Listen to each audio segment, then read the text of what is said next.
ராமச்சந்திரன் உயிரோடு இருக்கிற வரைக்கும் அவர் தான் ஆட்சியில் இருப்பார். ஒரு திருத்தம். அனைத்து இந்திய அண்ணா திமுக கழகம் இருக்கும் வரையில் அதுதான் ஆட்சியில் இருக்க வேண்டும். இப்பவே நாம் தயாராகலாம். நாம் யார் பேரை சொன்னாலும் இவரை நம்பலாம், இவர் ஆட்சிக்கு வந்தால் ஏதாவது சொன்னதை செய்வார்கள் என்கிற நம்பிக்கையை கட்சியில் இருக்கின்ற இளைஞர்கள், நடுசார் தலைவர்கள், இவர்களை போன்றவர்களெல்லாம் மக்கள் நம்பும்படியாக நாம் செயல்பட வேண்டும், செய்தாக வேண்டும், அதை உருவாக்கி தர வேண்டும். ஆனால் அனைத்து இந்திய அண்ணா திமுக கழகம் அண்ணாவின் திமுக கழகமாக எப்போது இருக்கும் என்பதை இந்த நேரத்தை சொல்கின்றேன். மன்னராட்சி காத்து நின்றதெங்கள் கடல், எங்கள் ஆட்சி என்றும் ஆளும் இந்த மண். நண்பர் கருணாநிதி அவர்களுக்கு மிகப்பெரிய ஒரு திறமை இருக்கிறது. தோல்வியையும் வெற்றியாக காண்பிக்கிற திறமை அவருக்கு மட்டும்தான் இருக்கிறது.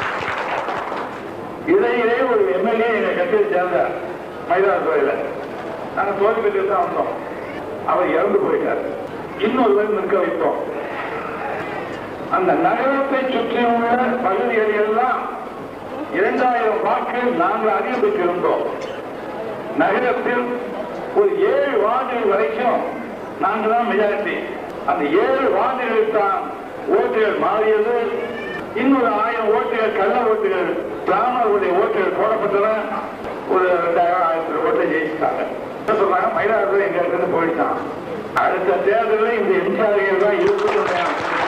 ஏனே தனிப்பட்ட பிரச்சனை அப்படி ஆகி போச்சு.